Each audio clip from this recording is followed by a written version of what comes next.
So pardon me for the brief delay, although I guess on Congress time, 4 minutes starting late isn't all that bad, although we apologize for the delay with you all. The House Republican Policy Committee will come to order. The committee is meeting today to examine testimony regarding the higher education system and the challenges that millennials face within that system. I now recognize myself for an opening statement. I want to thank everyone for coming today. It's an exciting day for the House Republican Policy Committee as we host our third Millennial Task Force hearing to focus on the unique challenges millennials face in higher education. Millennials are the largest, most educated, and most diverse generation in American history. And because of that, millennials will shape the future of America's economy. Now more than ever, success in our 21st century global economy requires access to higher education that meets the needs of the workforce. For many, that still means a traditional bachelor's degree. But for lots of students, associate degrees and technical certificates will put them on the path to earning a better living and towards the American dream. While the higher education plan that best meets the needs of students will vary, I think we can all agree that students who enroll in school and incur debt but don't graduate get stuck in a tough spot. Without the benefit of a degree, many simply don't have the means to repay their student loans. Over the past few decades, more than 30 million Americans have attended higher education institutions but failed to graduate. And statistics show those folks are most likely to default on their student loan. College completion must be a top priority for lawmakers and higher education administrators alike. Students who graduate and graduate on time incur less debt, enter the workforce earlier, and earn money sooner. The status quo is leaving millions of millennials behind, so innovation is desperately needed. I truly believe the Republican Party, with the help of the higher education community, can and must be part of the solution to this challenge. And while there's no silver bullet, it is clear that policies that encourage students to graduate on time with less debt, with degrees they can use in the workforce, will help the millennial generation. Today, we have 4 witnesses who will discuss challenges facing higher education, but will also offer solutions that can empower the millennial generation to achieve their dreams. Congresswoman Elise Stefanik, my good friend, the youngest woman ever elected to Congress, has been a tireless advocate in the halls of Congress for millennials, and we're pleased to have her heading this task force. For those of you in the audience or watching online who may have questions for our witnesses, you can tweet your question in a very millennial way using the hashtag GOP future. Did I say that right? Mm-hmm. Okay, my millennial here will help me. Yeah. And we may ask your question, time permitting. I now recognize the gentlelady from New York, the chair of the Policy Committee's Task Force on Millennials, Ms. Stefanik, who will be chairing today's hearing. Well, thank you, Chairman Messer, and I want to take a moment to thank our distinguished panel of witnesses for taking their time to come to Washington to share their knowledge, expertise, and personal experiences with us. It is a distinct honor to once again chair the Millennial Task Force for what will be a productive hearing and our ongoing conversation on how legislators can help empower the millennial generation. I have greatly appreciated the insights gained over the last several months, and I would like to take an opportunity to briefly revisit our previous meetings. As you may know, this hearing is the 4th in a series where we have explored and discussed the pressing issues facing the largest generation in our workforce and the generation that will be the plurality in the electorate in 2016. Last June, we held our first hearing where we reviewed current trends and polling data that show this generation is different in many ways from our parents and grandparents. For example, millennials are the most highly educated generation in American history, yet they also feel the most politically disengaged. In August, I held a field hearing in my district, New York's 21st district, where I heard from constituent millennials from a diverse set of backgrounds. These constituents shared real-world examples of the challenges facing what will soon be half of the American workforce. This past November, we met to discuss the ways millennials are changing the modern workforce and how companies are adapting to the unique skill sets provided by this generation. With well over 80 million Americans in their ranks, millennials are using technology to empower themselves in ways previous generations never could. While past generations have looked for stability and certainty in their careers, millennials look for flexibility and fulfillment. Today, we will discuss higher education, a topic that fills our news cycles and is discussed at kitchen tables across the country.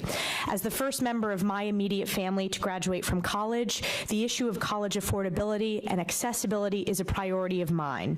That is why I'm leading the push for year-round flexibility to the Pell Grant program, and why I am so excited to have brought to this hearing leaders who represent various aspects and constituencies of this important conversation.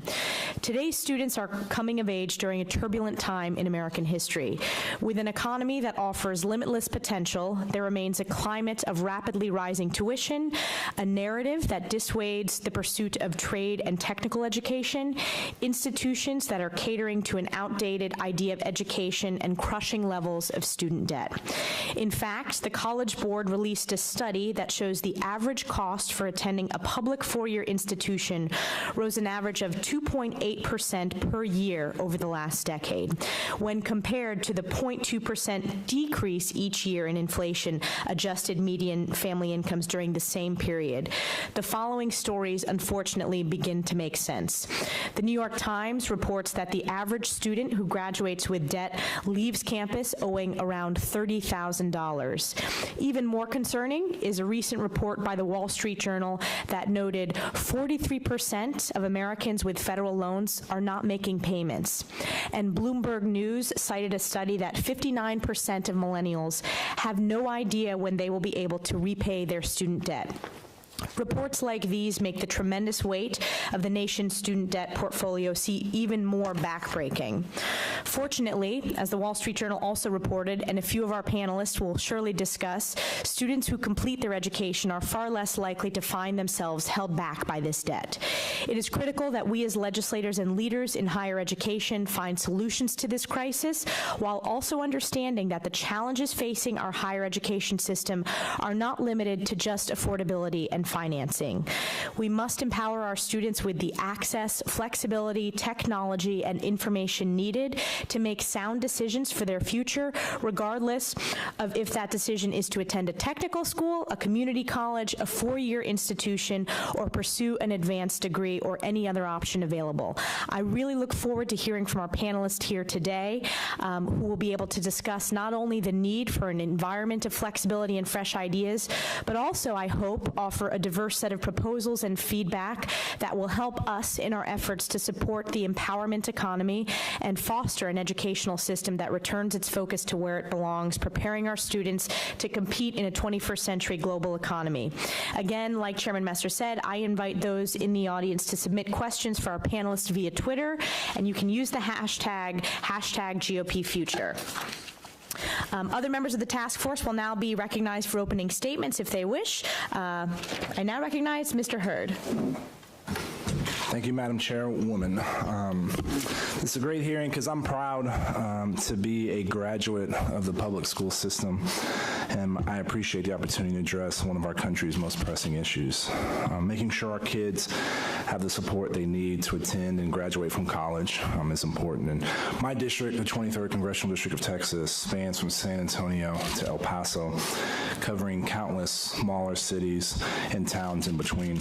No matter how urban or rural any given area of my district may be, improving access to higher education is an issue that touches every corner of Texas and impacts our nation as a whole. As a former undercover CIA officer and current member of the House Committee on Homeland Security, ensuring we protect Americans for generations to come is a top priority. And national security of this caliber requires a vigorous economy and highly knowledgeable leaders with a well-formed view on the role of the United States in the world. And I firmly believe that it is with a properly educated country that we maintain our standing in the world, secure our economic future, and ensure our physical safety. It is vital that we ensure enough college graduates to serve as physicians, engineers, teachers, and future leaders of our country in order to stay competitive in the 21st century. Congress must address these issues most pressing to college students now. This includes tackling increasing student debt while improving student loan options and ensuring the sustainability of federal student financial aid. It means expanding services and programs that provide the support students need to successfully and efficiently complete college and enter into the workforce. And it means making sure that those who are most vulnerable to the shortfalls of our higher education system get the chance they deserve to take education into their own hands.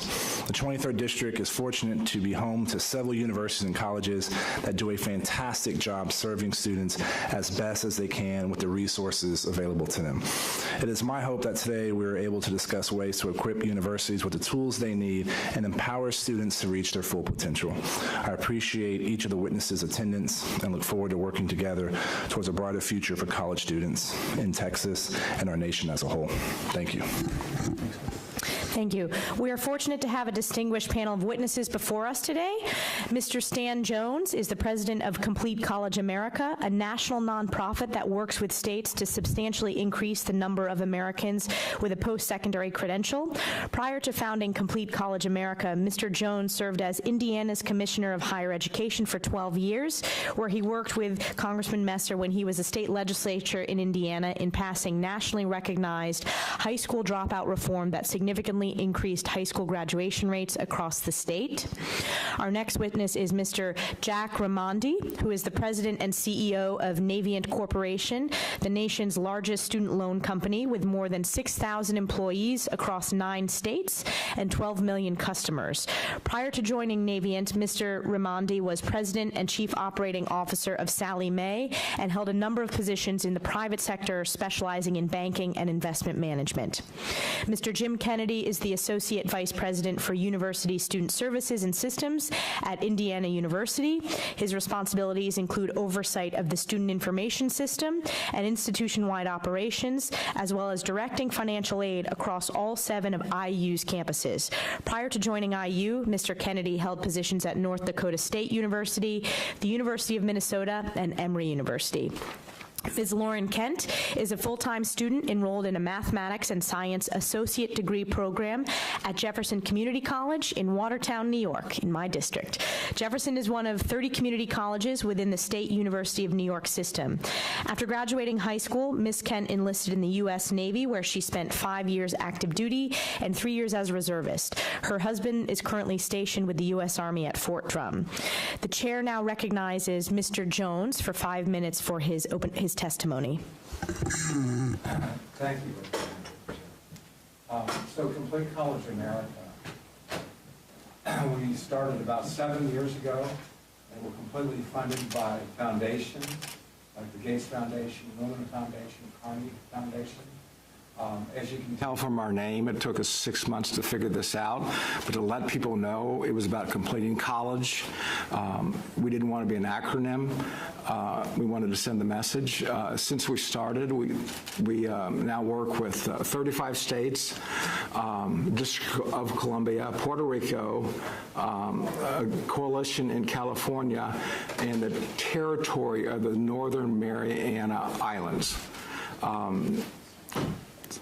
We recognize, and a lot of our work has to do with young people who clearly are falling behind in respect to college degrees, even though it's the largest and it's so impactful on the economy that we're looking forward.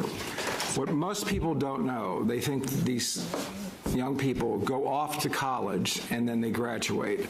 And they don't know that they really don't graduate. And they don't graduate on time.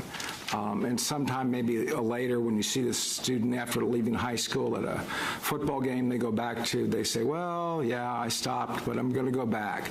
Doesn't happen. Stop-outs, dropouts. These are on-time graduation rates, and as you can see, these are remarkably low, even for the 4-year flagships, which are Purdue Universities, University of Illinois, Penn State. All of them have challenges with on-time graduation. If you go out 150%, which is 3 years to get a 2-year degree, 6 to get a 4-year degree.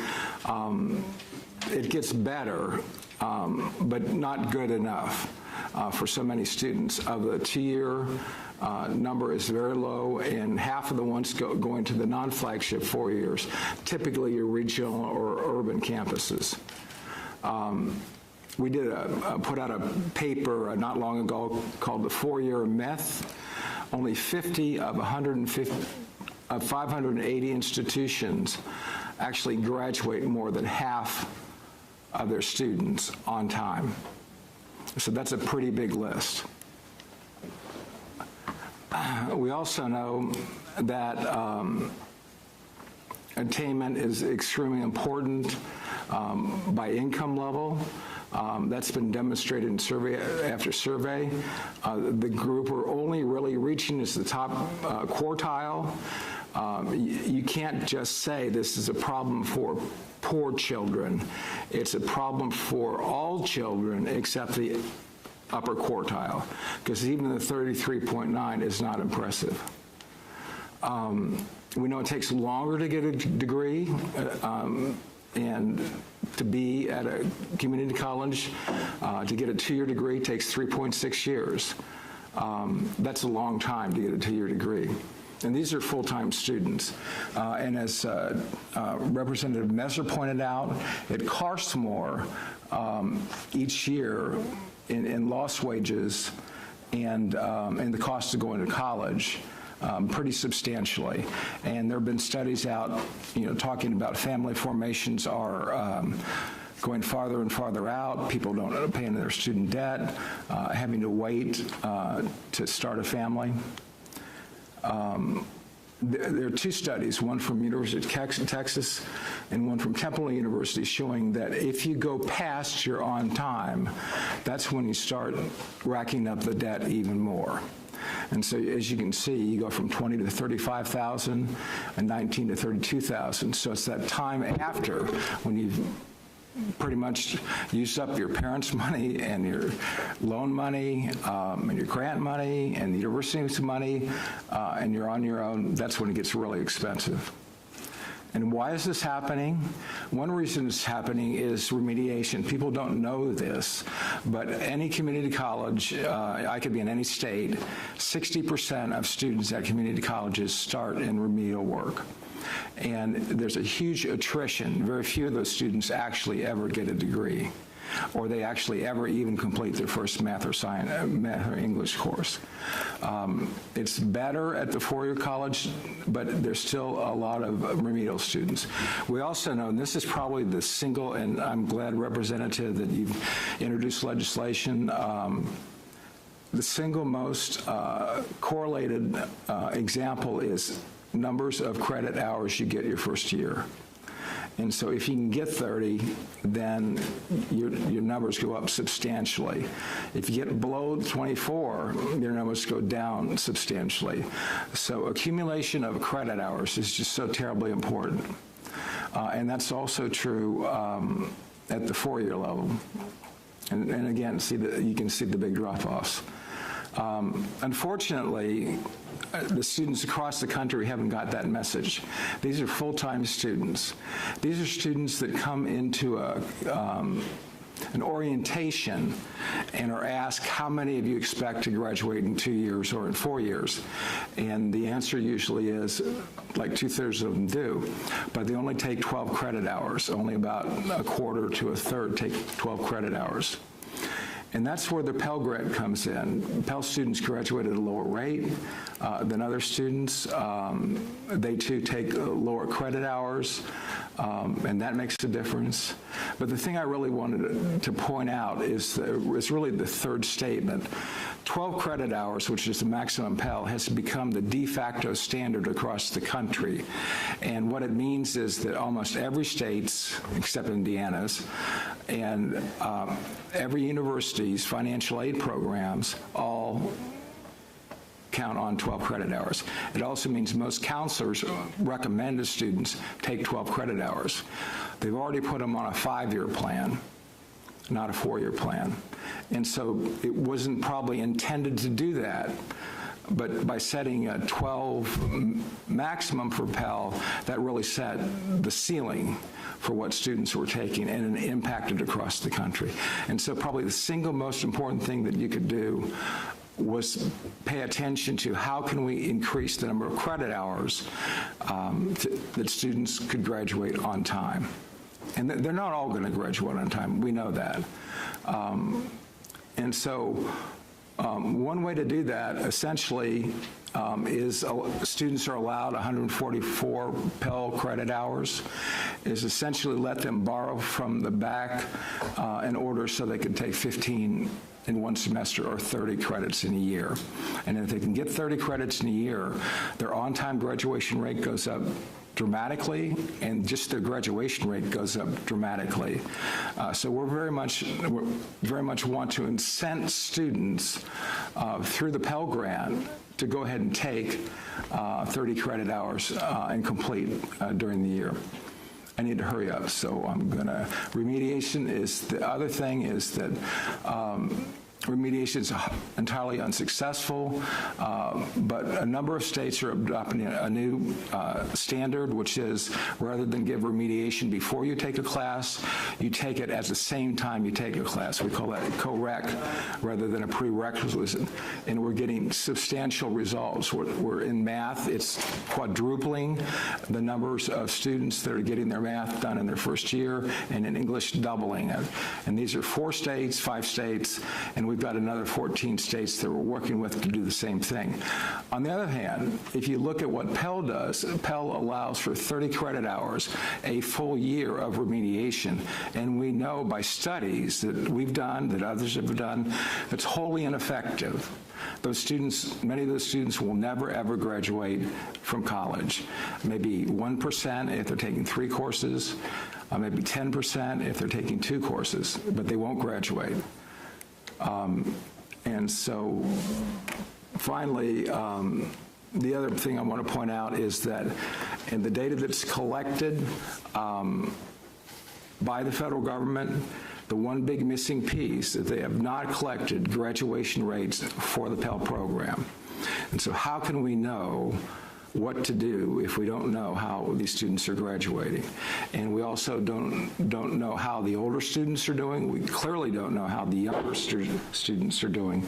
So the Millennial Pell, we don't have any idea how those students graduate. And so that needs to be done. I think probably a letter even from the committee to the secretary might get it done without legislation for full-time students, part-time students, adult students, young students, and by race as well. So that concludes my testimony. And this is a decades-old problem, but there are clear solutions that we had great success that can turn around the whole completion problem. Thank you. Thank you, Mr. Jones. The chair now recognizes Mr. Raimondi for his testimony. Thank you, Congressman Stefanik and representatives, for holding this hearing, and I appreciate the opportunity to speak with you today. My name is Jack Raimondi. I'm the CEO of Navient, the nation's largest student loan servicer.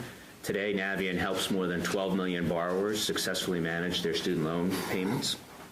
We use a data-driven approach to increase the likelihood that we reach at-risk borrowers, since we know that over 9 out of 10 times when we connect when we connect with a delinquent borrower, we're able to help them avoid default. Our results speak for themselves. Navient service borrowers have lower delinquency rates than all other servicers and are 38% less likely to default than at other servicers. As many of us know firsthand, college is expensive, and more students motivated by the value of a college degree have turned to student loans to finance their education. Not surprisingly, students and families are genuinely concerned about their ability to afford a college education today. First, it's important to put education loan borrowing in perspective. Today, 40% of college graduates don't borrow at all. For those who do, the average bachelor's degree recipient leaves school with about $27,000 in loans. These numbers may come as a surprise to some who have seen the many stories featuring borrowers struggling with up to 6 figures in student debt. In fact, an analysis of media coverage found that the average reported student loan debt in their articles was more than $85,000, 3 times greater than the actual average. Actually, less than 2% of bachelor's degree recipients graduate with $85,000 today. The fact is that the overwhelming majority of borrowers have a manageable amount of debt and are successfully repaying it. This does not mean, however, that student debt levels are not a concern. Averages aside, in a program this large and broad, there are many who do not have not experienced the outcomes they had hoped for, and who struggle to keep up with their payments. That's the situation we should be trying to prevent, and those are the people we should be trying to help. The most compelling issue we see among students who borrow for college but are those who do not complete their degree. They have the debt with none of the economic benefits. While their loan balances are less than average, they are 4 times more likely to default. Our recent survey of millennials, money under 35, reinforces the completion of a college degree, especially when borrowing. The survey found that the financial health increases with degree completion, regardless of whether an individual borrowed to pay for college. We found that borrowing to achieve a college degree is a worthwhile investment, but only if you graduate. Young adults with debt and no degree were more likely to show financial stress in many aspects of their lives. And if they reach their 30s and still have debt, they find themselves falling behind their peers who never went to college at all.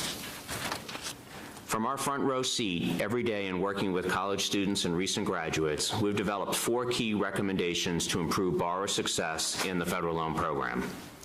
First, we believe that students and families need better information about what it will cost to earn the degree, along with the affordability of the amount they will need to borrow. Students need to know exactly what they're getting into before they sign on the dotted line. And not all students and families need the same information.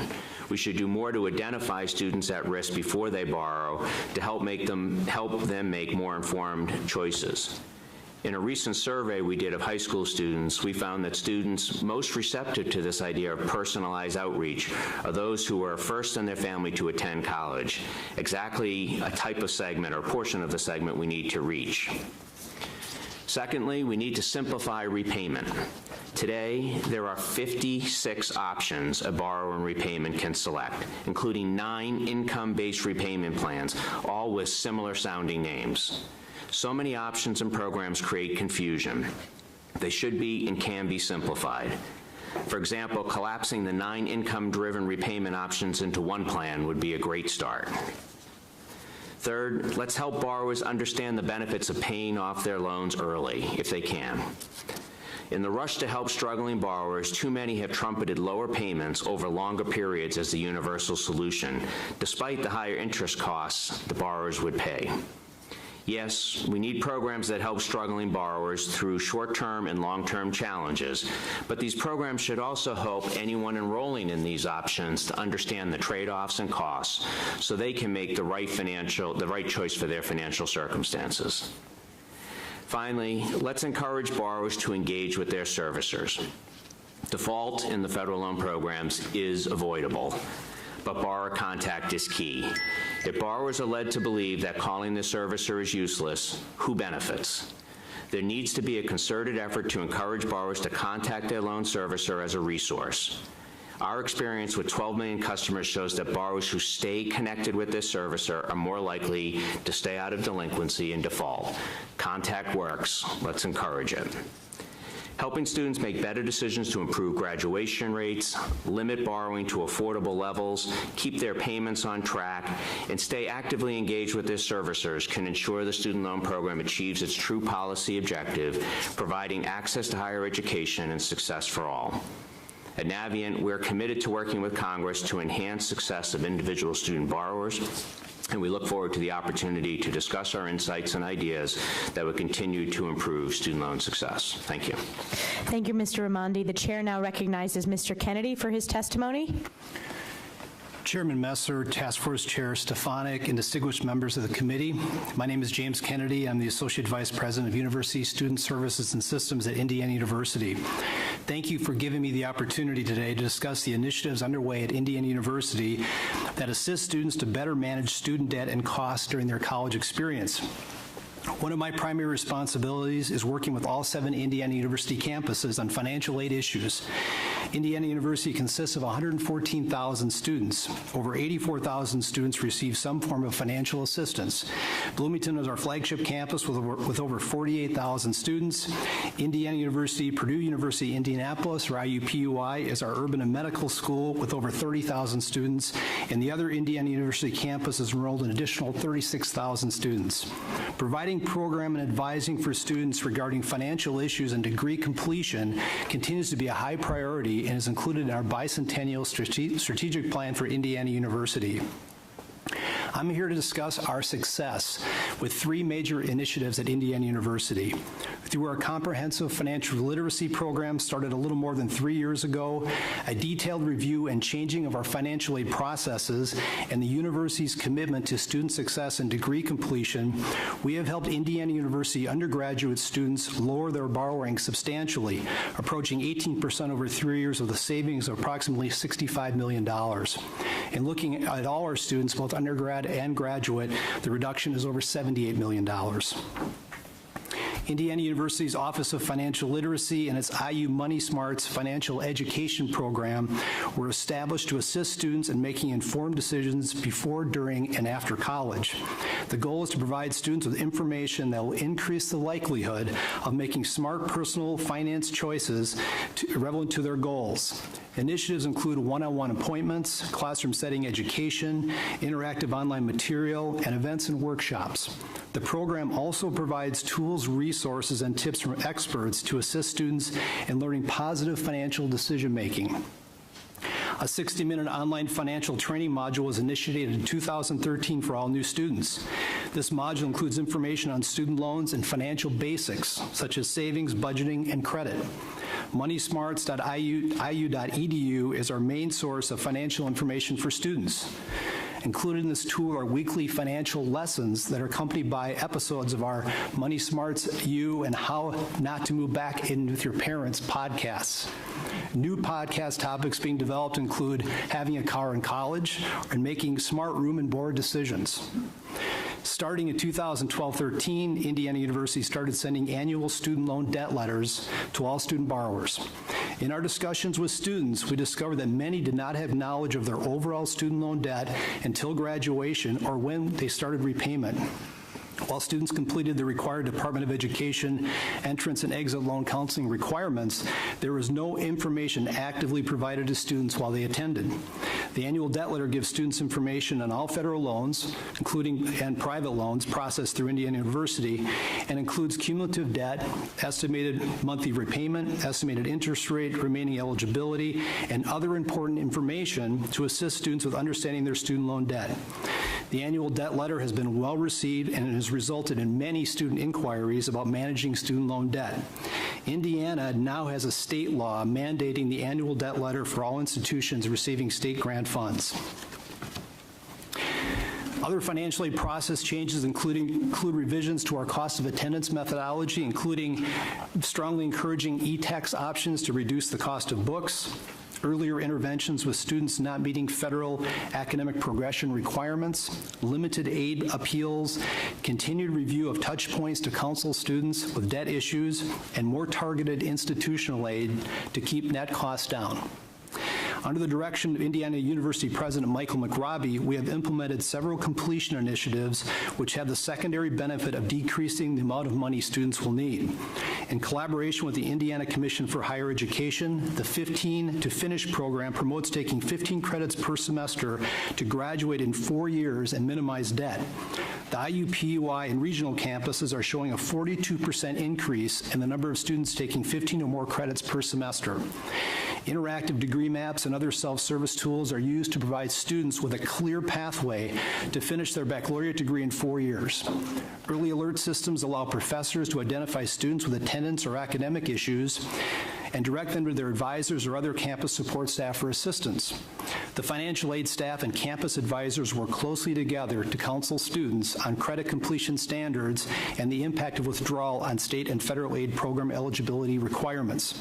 These partnerships allow for improved counseling to students and have been strongly promoted through our student loan debt initiatives.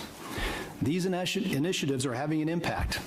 Indiana University had 20,000 students receive a degree in both the 2014-15 and 15-16 academic years. This is a new record for the university. While we would like to see students not have the need for loans, financing a college degree through debt is the only option for many students. As noted by many studies, the value of a college degree continues to grow. Counseling students to graduate with a manageable amount of student loan debt is the goal of the Indiana University Student Loan Debt Initiatives.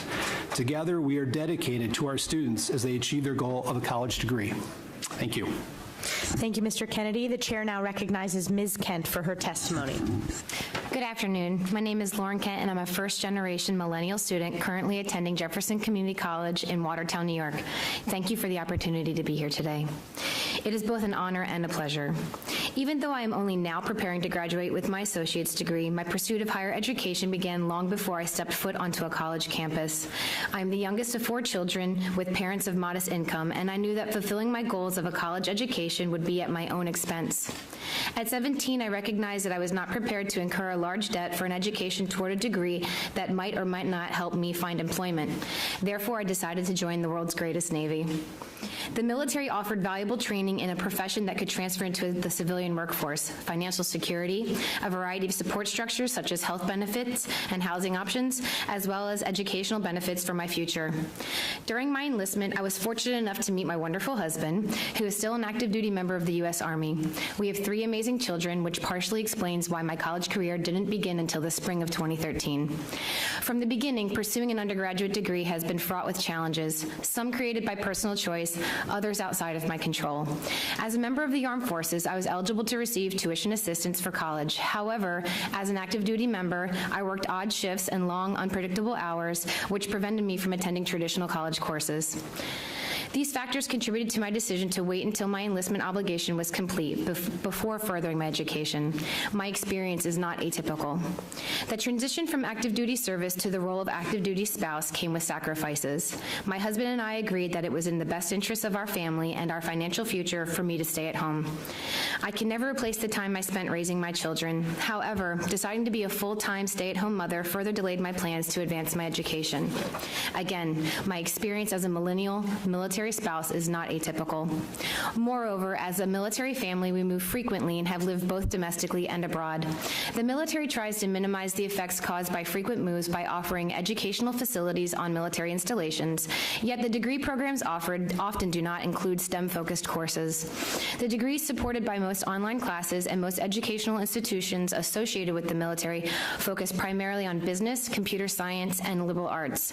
Additionally, in the current employment landscape, a college education does not necessarily lead to a secure career, especially with a liberal arts degree. I am currently working towards a degree in molecular biology with a concentration in infectious disease with the intent to attend medical school. The lack of lab sciences and higher level math courses greatly hindered my ability to complete my educational goals through online or military campus options. Meeting the requirements for admission to foreign schools was not only unfeasible but also impractical. Additionally, many credits obtained at foreign universities may not transfer to stateside institutions. Further challenges experienced by millennials are academic costs and admission deadlines. It is apparent that college has become increasingly expensive for all students. Fortunately, I have the post-9/11 GI Bill to reserve for graduate-level educational expenses. However, many colleges are not flexible concerning admission course options or online availability. For the average millennial, the price of minimal higher education attainment means carrying overwhelming long-term debt with no guarantees of an easy transfer to higher education or graduate school, not to mention a poor employment climate post-graduation. In addition, many millennial students struggle with the availability of educational options both domestically and abroad. For individuals and families associated with the military, the frequent and often short-noticed moves greatly affects the options available for higher education. Transferring from state to state creates issues surrounding the quality and continuity of education as a whole. From personal experience, I can say that military families are not notified until 3 to 5 months prior to the date of transfer to a new duty station, but most STEM programs close admissions 12 months prior to start of the new academic year. For example, California State Monterey Bay closes admissions for fall 2016 for the molecular biology program in October of 2015. Military families are at a disadvantage in terms of admission requirements and do do not have the luxury of planning so far in advance. This is not to say that the average millennial student does not suffer from the lack of continuity that exists between states.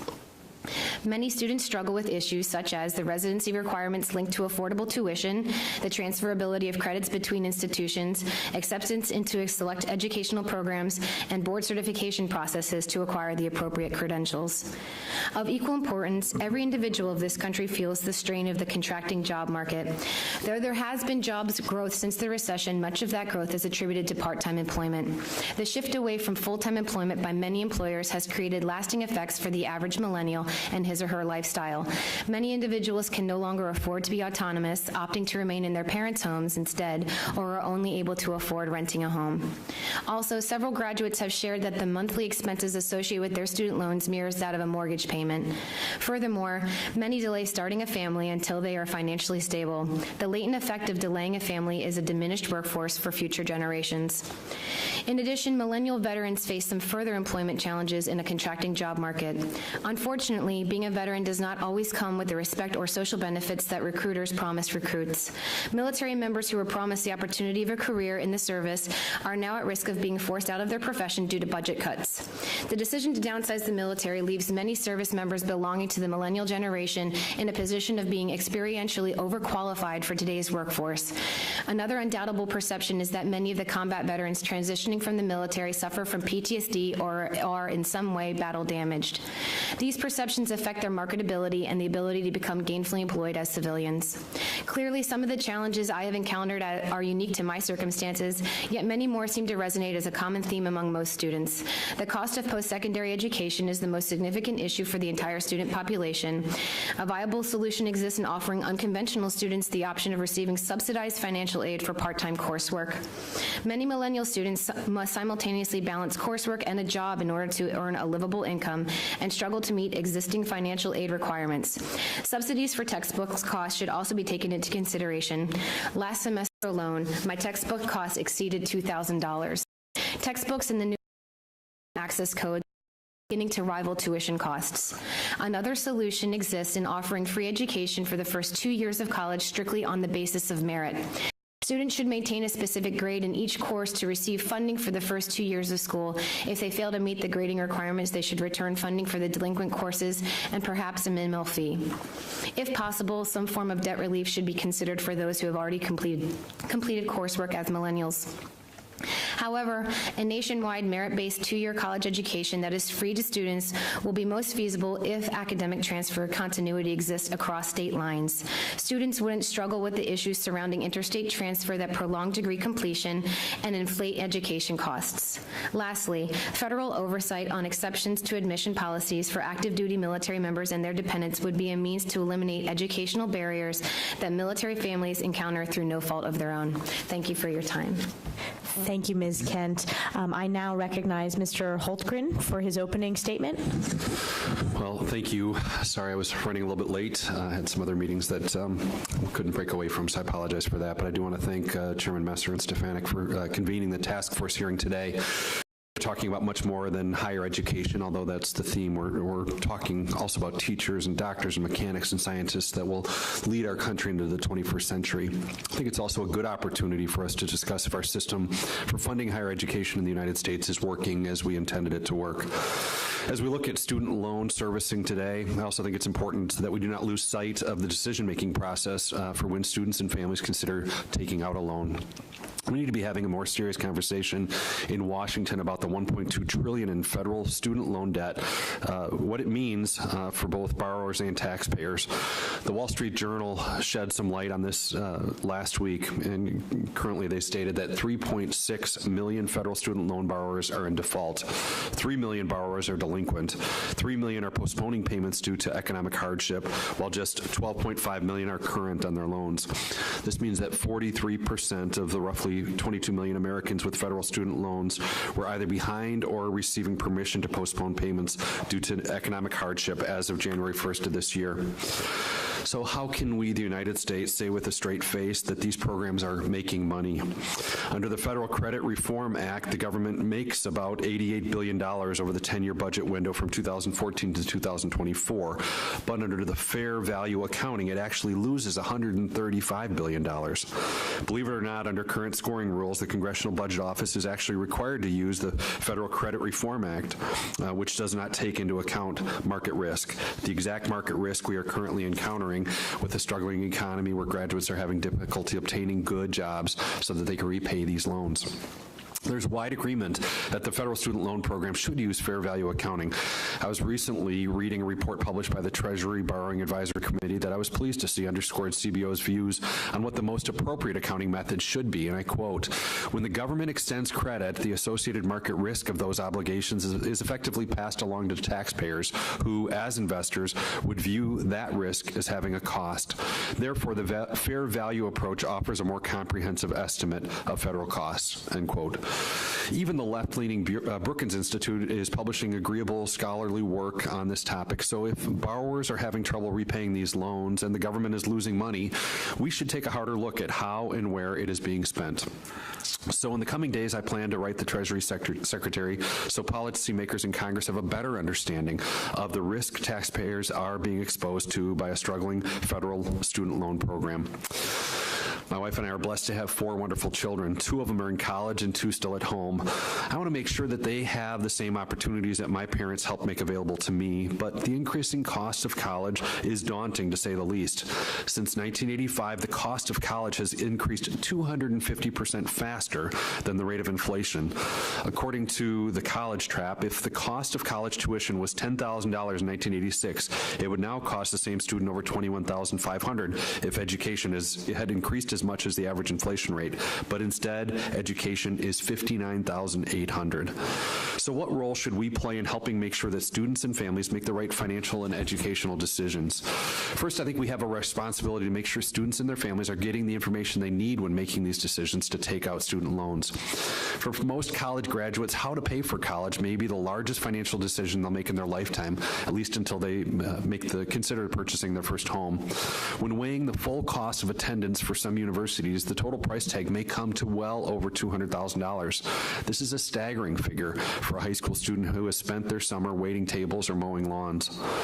On the House Financial Services Committee, we spent a lot of time talking about consumer loans. The Truth in Lending Act was passed in 1968 to promote the informed use of consumer credit by requiring certain minimum disclosures about the terms and real costs of these loans. These are the standardized disclosures financial institutions provide to us when we get a new credit card, purchase a car, or take out a private student loan. However, believe it or not, there is no requirement for these disclosures to be made for federal student loans. Private lenders issued about $8 billion in loans last year, while the Education Department issued about $100 billion. Shouldn't we be holding the government to the same, if not higher, standards than we require of the private market? Don't the borrowers of federal loans deserve information like the annual percentage rate? I also believe we owe it to our nation's youth to provide them with an education that will prepare them to enter the workforce and put them on strong financial footing. As the co-chair of the Congressional STEM Caucus in Congress, I believe we can always do more as a nation to show our students that STEM education is important and opens countless doors. Since our founding, the United States has flourished and prospered from American ingenuity and our constant and relentless drive to discover and innovate. My youngest son, Cole, who's 11, has been heavily involved with robotics competitions. Experiencing his passion for technology firsthand only makes me more excited about expanding STEM education in our colleges and schools and encouraging students to pursue those careers. It's also comforting to know that his passion for STEM courses will likely lead him to a successful career. According to a recent report from the National Association of Colleges and Employers, in 2016, engineers are expected to make an average about $65,000 a year right out of school, while computer science majors are expected to make $61,000, and math and science majors will make $55,000. It doesn't take a math major to calculate the higher return on investment. We also know these students are much more likely to be able to repay their loans because they're making more money. This is not to say students shouldn't pursue a liberal arts degree, which is typically have starting salaries in the low 40s, but we need to make sure that they understand that this choice may not open the same doors. Again, thank you so much for holding this hearing. I'm excited about starting this discussion. I know there's really some important things that can be done here. I want to thank our witnesses for being here as well. I yield back. Thank you, Mr. Holtgren. I now recognize myself to ask questions. And my first question I wanted to direct at Ms. Kent from my district. I was surprised when you mentioned the lack of STEM opportunities offered on post. With the most advanced military on earth that benefits tremendously from scientific progress and research, it would seem to me that there would be more of a focus on developing the scientific talent of service members. What do you think holds back the offering of science and math courses, and do you think other service members would choose to take more STEM-based courses given this option? Thank you for asking me. Yes, I do think more service members would actually take courses that are STEM-focused. Many people who are in the military have jobs as engineers and would like to pursue a degree in that field. One of the limiting factors, I believe, is the space availability, and being the colleges that they usually recruit to serve in these installation positions oftentimes don't have those degree programs available. I think it's easier for them to transition between installations by having liberal arts, computer science, something that doesn't require a lab science or the use of a space. Great. And my next question for you is, you mentioned a few times during your testimony the unique challenges that military families face when transitioning around the country, and you noted that increased oversight from the federal government could help in making those exceptions. Where do you see the most need, and what solutions would you like to see? And I'd love if you could get into the specifics of your personal experience. Well, I can say that this spring I'm graduating with my associate's degree, and we found out in February that we would be moving to Monterey, California, and excitedly called the school as soon as I found out in order to start the application and admission process, but they told me that they closed admissions for the molecular biology program in October for the fall of the following year. Naturally, this delays my ability to complete my degree in my bachelor's program for at least 2 years until we leave that duty station. So one of the things that I think the federal government could do is, if the schools are receiving federal aid or some kind of federal funding, they should have provisions in place for active duty military or military families for an exception to policy for admissions. I think that would be the most helpful. Great. Thank you very much for the thoughtful testimony and the thoughtful answers to those questions. I'll reserve my additional questions for the next round. The chair will now recognize other members for 5 minutes for questions, and I plan to first recognize Chairman Messer, then other members of the task force in the same manner as we did for opening statements. Yeah, I believe we'll go through several rounds here, right? So I want to start with Mr. Jones, but it strikes me as we're having this conversation, I talk often about it when we're in Education and Workforce Committee, that much of federal education policy was rooted on the principle of access, that success was providing more access, and frankly, by that measure, we've been wildly successful over the last several decades with higher education policy. There's far greater access to higher education than there ever was before. When that approach started, it made a lot of sense because, frankly, if you had some college at all, you were actuarially far better off in your life. If you had one semester of college 30 or 40 years ago, your lifetime earnings would be better than someone who'd never gone to college. But a lot's changed over the last 30 or 40 years. In today's world, if you don't graduate with a degree and a skill that adds value in the marketplace, you're not better off. And if you're saddled with tens of thousands of dollars of debt and you have no degree, you're far worse off. So I think we have to move as a country towards rethinking, well, what are our goals in higher education policy. Some of that, I think, is better flexibility in our goals. A 4-year college degree may not be the right answer for everybody in America, and I think we've done maybe a generation some disservice driving everyone to that option. But we certainly need to be working on trying to do more with completion. You cited in your report, Stan, that if someone takes 30 credit hours in their first year 30 credit hours, assume of college level credit, they've got a 79% graduation rate as compared to the broader cohort of students, which even in a 6-year horizon are graduating at what number? Well, in the 40s? On the campus, but like the traditional 4-year regional and urban, more like 45%. As we pointed out, only 50 out of 580 four-year college universities graduate on time.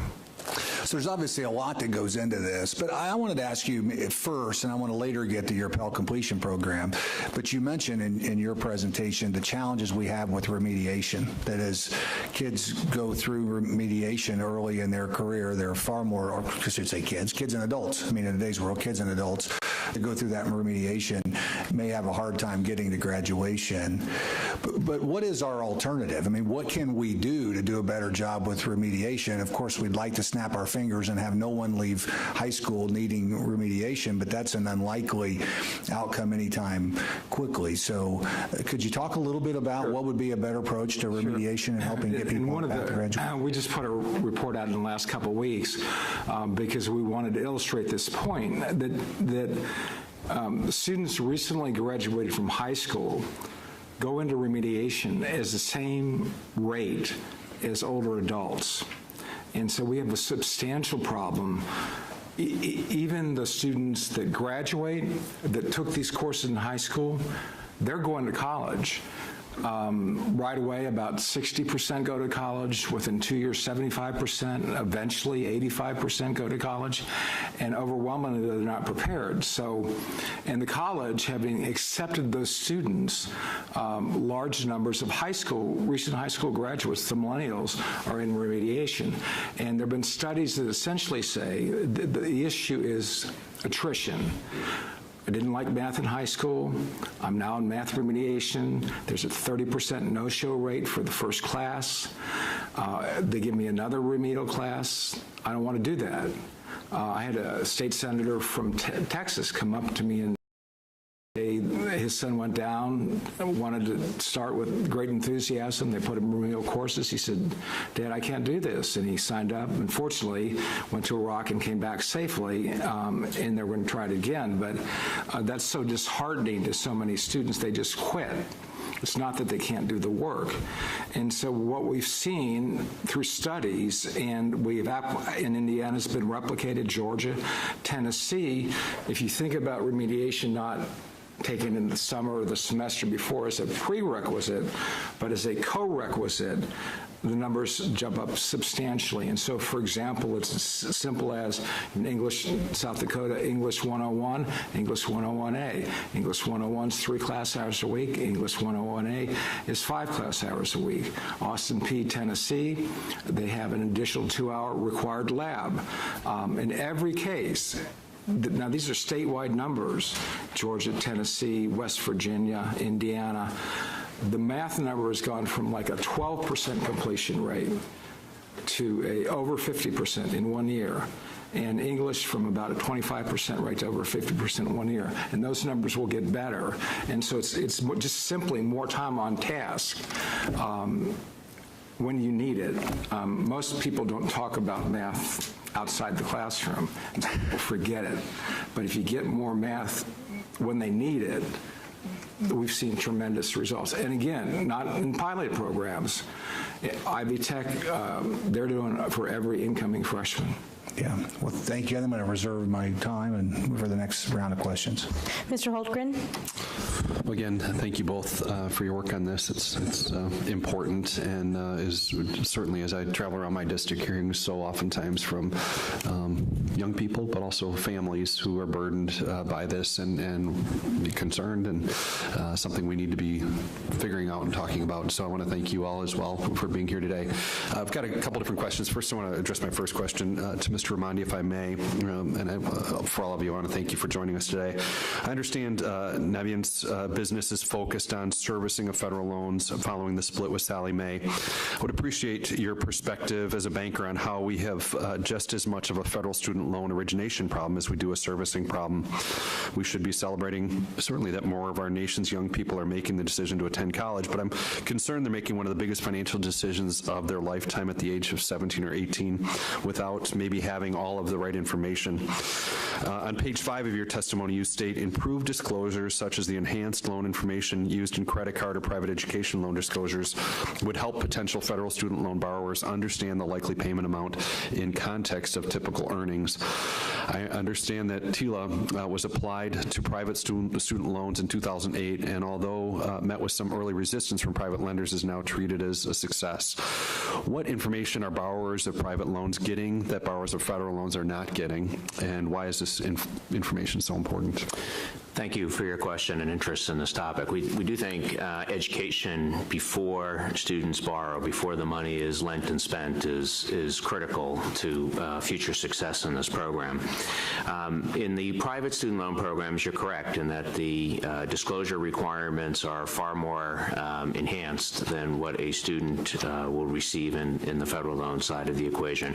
And they actually go beyond what's required by a standard consumer loan program, a TILA type of arrangement. One of the things that we found is as we provided more information to consumers at the point of origination, they were able to make more informed decisions. They understood what their debt balance would be, what their future interest monthly payment requirement would be, and the total amount of interest charges that they would incur over the life of the loan. One particular example that I think was extremely useful for us is back when we first, during the credit crisis, we revamped our private student lending operations when we were one company. And in that, we started to offer incentives for borrowers to make payments while they were in school. Most schools said, you're crazy, kids can't make payments while they're in school, you need to have deferment options. And we displayed for them how much money they could save by paying interest while they were in school versus deferring the loan balance in total. And over 55% of our customers chose to make a payment while in school as a result. I used to say during that time frame that people realized that they didn't know what the definition of negative amortization was, but they knew it was bad. I think today they've forgotten it again. Yeah. Thank you. Ms. Kent, thank you so much for being here. Thank you for your service, you and your family, your husband. Appreciate that so much. And also very interested, as Chair Stefanik asked about, of how do we make sure that we open up STEM education to military folks. So any suggestions you have of how we can do that, make that more accessible, definitely want to hear from you on that. I do want to focus on one of the parts of your testimony where you said students should maintain a specific grade in each course to receive funding for the first 2 years of school. If they fail to meet the grading requirements, they should return funding for the delinquent courses and perhaps a minimal fee. I wondered if you could elaborate on your thoughts on that a little bit more. I truly respect the charge of personal responsibility. Wondering if you would imagine this being applied only to grants, or do you think that these students should also be allowed to receive a federal loan? Thank you for your question. I do feel that this generation is definitely an incentive-based generation. I've seen it with the students that I've worked with, and I recognize it also within myself. And I feel if students were to receive a free education but know that they have to meet a certain criteria in order to acquire the funding for the course, they would have a much more incentive to perform at a better rate in the course. As it is now, I see many students who have been receiving financial aid they have a hard time managing their coursework when they feel like there's not really much of a benefit for it at that time. And they sometimes fall behind on their coursework. So I feel if students were to have that responsibility to know that they're earning their financial aid and it's not just given to them, the performance would go up significantly. In regard to the STEM programs on military installations, I think that largely has to deal with the contracts to the universities that are used on post. If they had a program, a university that had the specified programs, they could make the facilities available in order to have the lab sciences and the staff required for those courses. Have you heard that that's more widespread? I know it was true in your specific circumstance, but from what you've seen, that's pretty widespread as well, that just isn't as available as it ought to be? Yeah, I've lived in installations all over the world, and from what I could tell, there's just really not much availability for lab sciences unless you're living in an area where there is a university that's available outside of the military installation and military climate. Okay. If I can ask just one more line of questions real quick to Mr. Jones. Thank you again for your part as well. Your testimony focuses on making sure students complete college, and absolutely agree with that and grateful for that. Do you think we could find a way to implement some of Ms. Kent's ideas? Also, do you think it would make more sense to have stronger eligibility criteria for those students to receive Pell Grants and other funding in the first place? And could we base this off of other merits such as high school grades or standardized test scores, or what's your suggestion there? Well, those are difficult questions. I don't know that I have the answers to them. I mean, the Pell program has always been really more targeted at low-income students who, unfortunately, generally, have a lower GPA in high school. I do think there's successful programs in states where the completion, and I think you referenced this, the completion of a semester then provides an incentive to complete. You get more money or maybe free books if you complete the semester. And so there's more states looking at those kind of programs, so it's kind of, you earn it and then you get more. New Mexico's like that.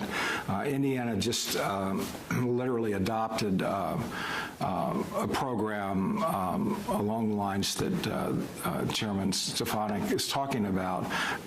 There was an incentive to get 30 credit hours in 1 year.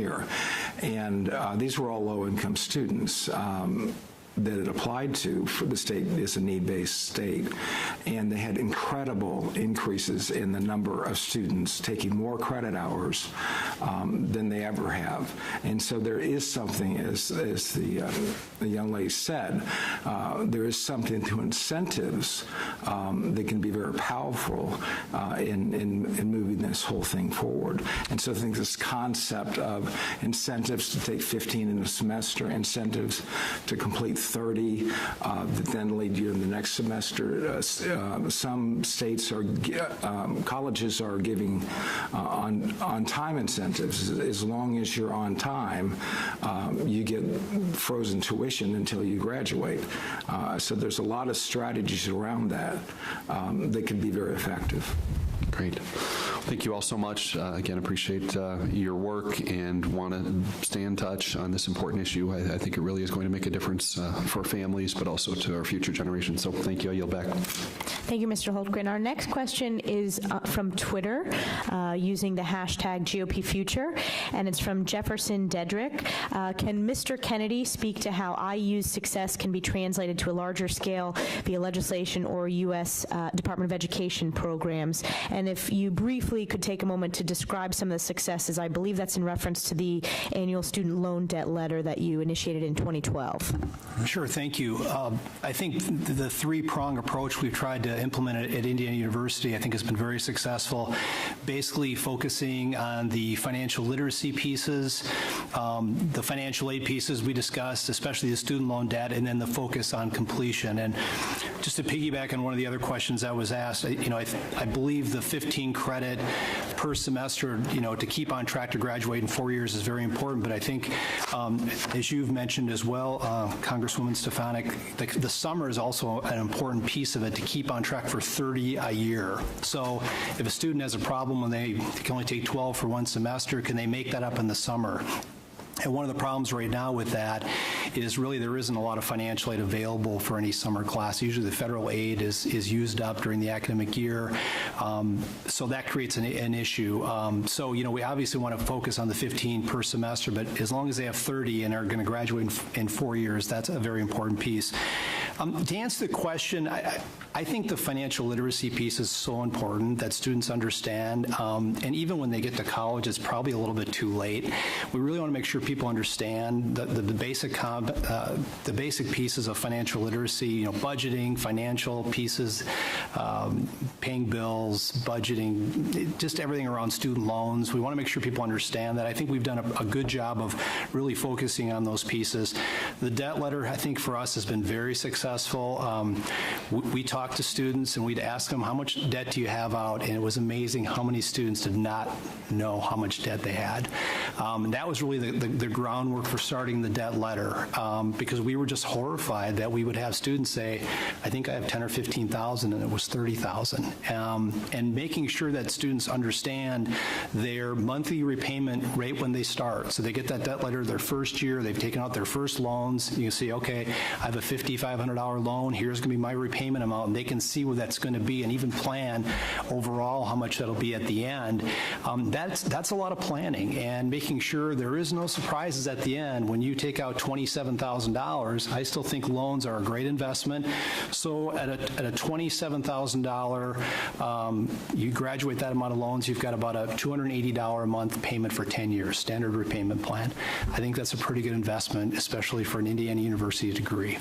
But I think we want to plan for that, and if it gets above that and the students get the debt letter, they can start planning. Okay, I'm getting past that now. What am I going to do? I need to talk to some folks, and when we get students to come in and talk to our advisors or our financial aid staff, that's very much encouraged. So I think the financial literacy piece, the financial aid pieces, and then really the focus. I think Stan mentioned we've really gotten away from the 4-year degree. There's been a lot of talk about 5 or 6 year. We really want to get back to the 4-year because it's very expensive to go more than 4 years, if it's possible. I mean, we've got other programs for part-time students, but if you're going to go full-time, we want students to graduate in 4 years to minimize the debt. Thank you, Mr. Messer. Thank you, Chairman. Jim, could you just expand a little? You mentioned in your earlier testimony that the debt letter, which IU did voluntarily, just looking out for their students and the debt they were accruing, has now become a state policy where every higher education institution is doing a similar letter. What do you think about the possibility of making that a broader policy? I think, Congressman Messer, it's a very important piece. I think the flexibility that institutions would have and how they can do that piece of it. I mean, we've put together a pretty complicated process with, we combine the federal loans, the private loans, any other loans that we have information on to provide an estimate for students, because we feel it's very important, not just the federal loans, but also whatever we have, we can come up with. So it's an estimate, a high-level estimate, and we take a high-level interest rate too, because we don't have all the information, especially for some of the private loans, just so they can get a kind of a ground base of where they're going to be paying back. I think it's something, to answer your question, I think it's a very important piece because we are seeing more and more students that don't have that information. And I think there was an article just recently, Forbes was talking about how so many students don't have that information about student loans as they're talking about, even when they're repaying their loans, they didn't have that information when they were in college. So I think that's a really, really important piece. But I think the focus would be on how the best way institutions could get that information to students. And that's why, Mr. Miranda, I know in your testimony you mentioned that we need to get students better information, not just more. I mean, one of the challenges we have in reporting is over decades somebody had a good idea and all of a sudden all those ideas are piles of regulatory reporting, many of it not examined or looked at by anybody anymore. So could you talk a little bit about, what is the important information and how could we reach this sweet spot of providing better information, not just more? Thank you. I think one of the things you've heard consistently from this panel is about data-driven activities, and so we're actually we're targeting whatever activity we're doing to an area that is going to produce results rather than just someone might have a good idea, but it may not be effective, right? We believe one of the things that we can do today, and certainly with technology this becomes easier and less expensive, is there's an awful lot of information gathered on the FAFSA, for example, for an incoming student. We could use that information to score the risk profile of a borrower, and not for purposes of traditional credit of approving or denying, but for what levels of engagement does that customer need? Do they have a financial plan that makes sense? Meaning, do they have the resources to complete the degree for their chosen field of education? Is the debt level that they are going to incur reasonable relative to the job that they want to pursue and the income prospects from that? And if not, then there's a level of engagement that can happen to help either steer that borrower, the student and the family, since it's usually a combined practice, to a school that might be a better fit financially and for their education purposes.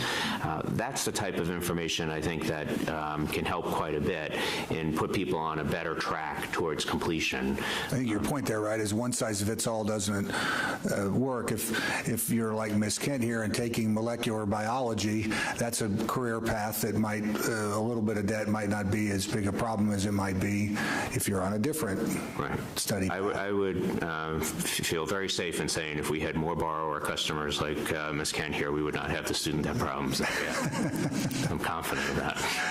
Thanks. I've got a couple more questions, but I'll yield to the chairman and come back. I want to follow up with Mr. Raimondi. You mentioned the importance of contact with borrowers and that Navient will sometimes contact a borrower over 200 times during the course of a year before they fall into default. Can you shed light on what some of the reasons why it takes so long to make contact, but also what are the strategies that we can learn from to effectively encourage borrowers to communicate with loan servicers? Yeah, this is a critical piece for us. So in our experience, when we make contact with a customer, this means we get the delinquent customer on the phone and can speak to them. More than 9 times out of 10, we're able to present an option, a payment plan option that they can afford and keeps them out of default. On the reverse side, for those customers that we do not make contact in, over 90% of those customers end up in default. So it's a huge issue for us. There are a couple of things. Those 200 plus attempts are attempts, not contacts, so we are calling them. It takes, for example, for people who are 90 days past due or more, it may take over 40 attempts to get a customer on the phone. There was a rap singer video that was very popular a couple of weeks ago, where the singer was singing about his praises of paying off his loan back. He was paying, and one of the things he mentioned is that when he was struggling and he got the phone call and he saw the name of the student loan servicer on his cell phone, he hit ignore, right? And part of the reason we believe is that much of the dialogue today says servicers are not capable of helping, right? So if you are led to believe through media and commentary that servicers cannot help you, why would you answer the phone in that set of circumstance? And then two, I do think when people are behind in their payments, they can be overwhelmed and respond in different ways. So one of the things we do very effectively is we identify what is the most likely way that you're going to be responsive to an outreach from us. So in some instances, we know some customers might be embarrassed by the situation they're in. They don't want to pick up the phone and talk to someone. But if we can present an electronic communication with them, they're more likely to respond that way. And so we target those customers uniquely in order to be able to increase right party contact. Our loans are the same as all the other servicers. In fact, we actually have a higher percentage of high-risk borrowers in our servicing mix than other servicers, but our default rates are 38% lower than everybody else's. So, it's those types of data strategies and programs that we've deployed to do that. The single biggest thing we ask for when we meet with regulators or media folks or policymakers like yourselves is to encourage borrowers who are having difficulty to talk to their servicer, because then we can help. Thank you. Mr. Messer? In our Millennial hearing, our next question is from Twitter. And Mr. Raimondi, I think you answered this in part just a second ago, but maybe you could expand a little bit. Morgan Zegers asked the question, what contributed to Navient's decrease in delinquency rates? So there's a couple things that are going on, and the first is the economy, right? So when we look at and measure, we measure lots of things at Navient in terms of how the portfolio and different cohorts of students are performing. One study we do every year is we look at students who graduate or leave school in May, June, and then where are they in their first 6 months of repayment at month 6. In 2010, the class that left in 2010 had a 90-day delinquency rate of over 22%. Okay, that was. And people looked at that and said, student debt is the problem, right? People can't afford to pay their student loans. In 2012, or 2013, I'm sorry, the 6 months later, that same segment or cohort had a delinquency rate of under 10%. That's telling you it's not student debt, was the economy. So that's been a big driver, no questions about that. The second piece is really about these strategies that I talked about is if we can, as I said, if we can make contact with a customer, we can help. The federal loan programs have too many options. I talked about it, 56 options, but one of those options is going to keep you out of default if you're struggling on your student loans. So the key is to be able to make contact with the customer, present them, hear their circumstances, and present them with the option that matches their financial capabilities. This question is for Mr. Kennedy. Can you talk about some of the interactive degree maps and self-service tools that students can use? I think my generation, and you touched on this a bit with maybe utilizing digital outreach through email is a more functional way to communicate with millennials.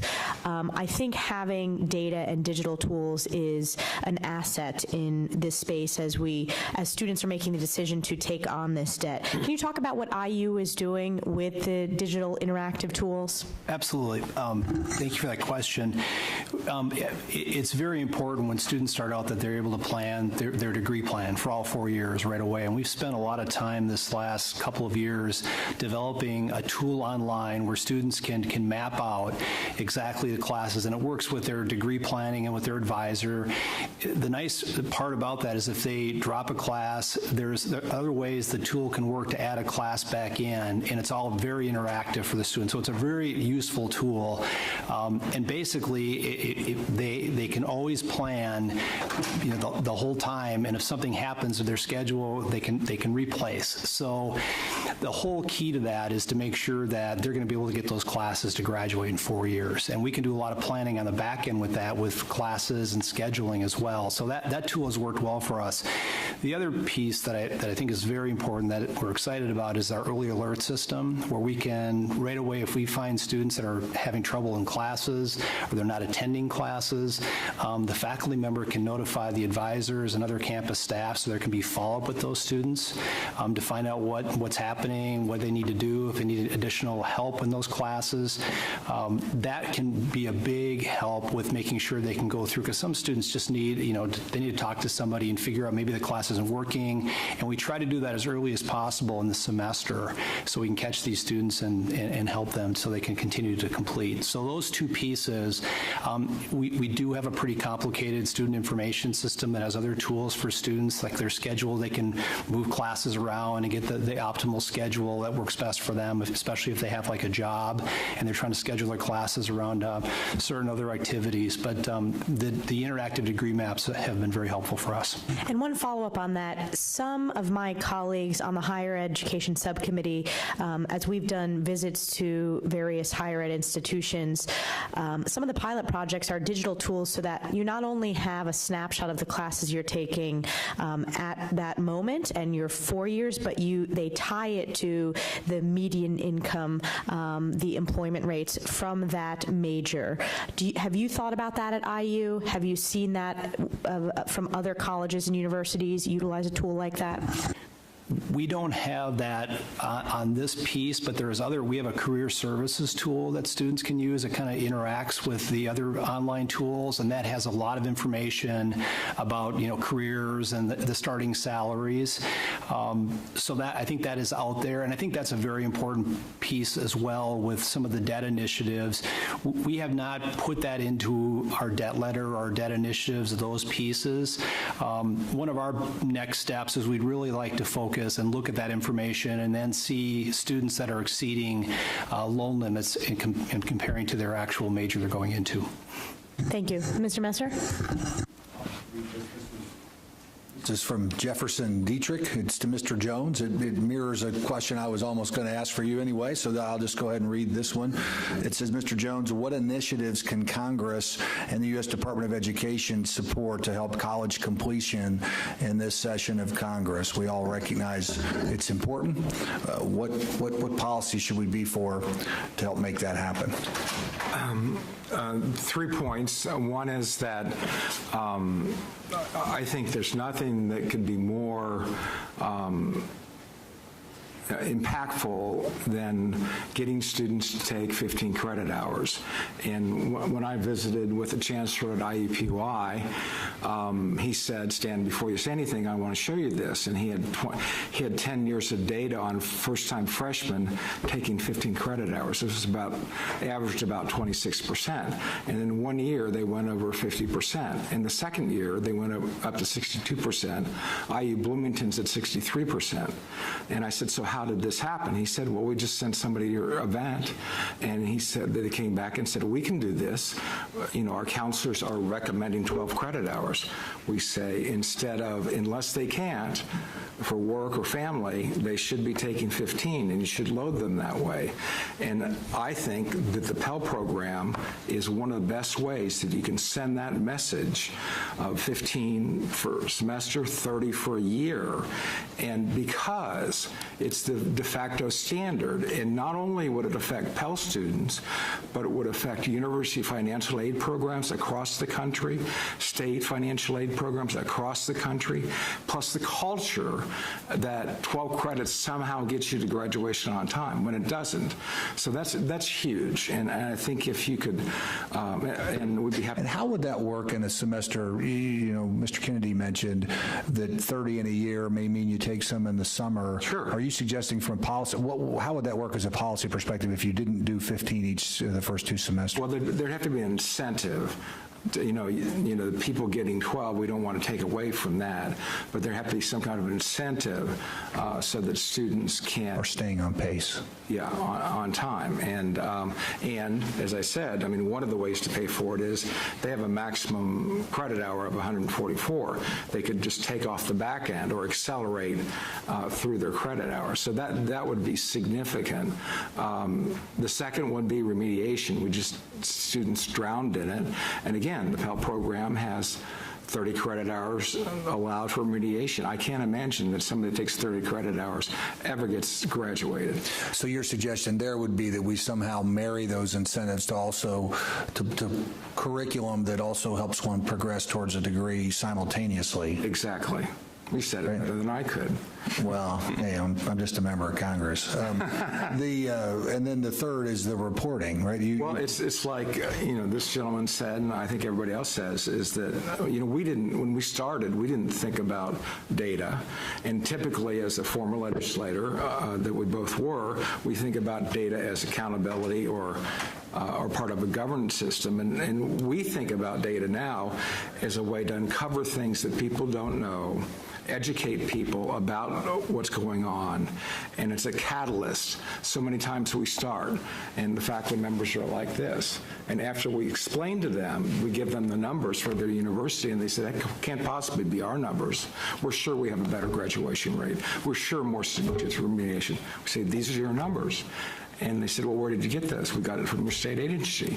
Then people start to change the way they think. And so that's why everybody goes to iPads, because that's the federal database. And we don't need to add more. We can take some things away. Yeah. But there are key things like, why don't we know how many Pell students graduate? Yeah. I want to ask Ms. Ken a question, but just to follow up on Mr. Jones's point, Stan and I worked on, one of the most important reforms we worked on in the state level in Indiana was more accurate graduation rate reporting at the high school level. As a nation, we counted wrong for decades. 90% graduate. We all thought everybody graduated 90%. It turned out that it was in some school systems 20 and 30 and 50%. We started counting more accurately, and it drove a culture of reform. And within 10 years, Indiana went from a statewide graduation rate of 70%, calculating incorrectly, to one now where we're approaching 90% better. And a lot of that was once people saw the problem, they start designing programs to meet the challenge that's there. Mrs. Ken, if you could talk a little bit, it strikes me one of the things we have to rethink with higher education is we have to take a more customer-oriented approach. A lot of our systems are built on kind of four homecomings and a backpack, kids coming right out of high school, running around, being there for 4 years, and a lot has changed. For example, the cell phone has more information on it than the library when I grew up, right? And we built all kinds of institutions in a different era that we're trying to rethink today. So could you talk maybe a little bit about the importance of flexibility, both in timing of offer of classes, online classes, how that's played a role in your own studies? Sure. So a lot of institutions offer online classes, which helps a lot of people who are doing general education courses, or if they're for their degree tracks, if they're not STEM focused for the most part. And I think that that's been very useful. I myself did an online history class, which was very beneficial because it allowed me the opportunity to work at my own pace in that course, in the set parameters, and then also focus on my other coursework. And I feel like many institutions are recognizing that they're getting more and more non-traditional students like myself who cannot do the traditional timetable for the college courses as they were before. So I've noticed a lot of institutions are striving to try and make more times available, yet I feel as you get into higher education courses and you're doing more your third and fourth year in college, a lot of those classes are becoming less and less available because they're aiming still towards more of a traditional student. Whereas with like my current school, JCC, they do a fantastic job of making themselves available to non-traditional students, which seems to be the majority of the student base because of the military installation there and because a lot of people are recognizing they need to go back to school and at least acquire an associate's degree to be competitive in the workforce today. So I have maybe one more question for the panel, and then maybe a quick statement after that's over, and then hand it back to the chairwoman. I want to ask the other three panelists the same question I asked Mr. Jones, which we are federal policy makers. The idea here is to figure out what can we do with federal policy to both stay out of the way, at least, right? First, do no harm, and then potentially make things better. So, if each of you could just take a minute and kind of comment, what would be the one thing that you would say to federal policymakers we need to think about as we try to shape policy in the next year or two? Go first. I'll go first. As we've talked about, I think for the student loan piece, I think it's very important the information that we can give out to students and make them aware of their debt.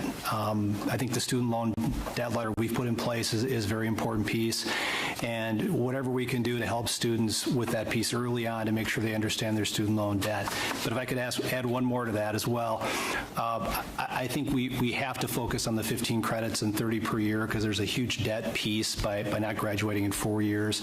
I would really like to see us be able to expand into the summer some programs where students could have some funding to complete the 30 credits. If they can't go 15-15, there would be an option in the summer for them to receive funding to stay on track. If there was some way to do that, I think that would be a big improvement.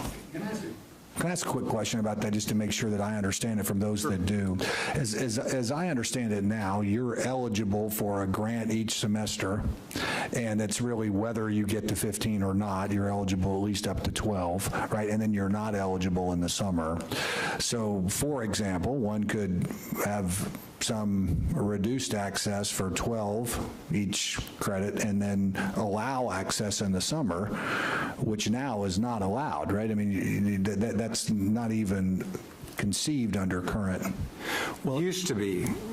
The chairman's trying to bring it back. That's You may understand it better than me. Well, that's why one of the bills that both of us are, I'm the lead sponsor, is the year-round Pell, so that students do have that flexibility. The flexibility, yeah. So they would be able to, if they had any Pell eligibility left, but I think as Stan has mentioned, if they take 12 credits each semester, their Pell eligibility is gone, and then they really have no other option to pay for those 3 credits or 6 in the summer. And of course, students, not only, it's not just the tuition, they'll be foregoing a job or some other thing in the summer. So other ways that we can do, or maybe even some alternative class structures online, things that are being developed that could help students to make sure they stay on track with the Yeah, if I could also credit Indiana University, just in the last couple months, announced that they were having all their regional campuses do banded tuition, which essentially says, I don't remember the range, is it 12 to...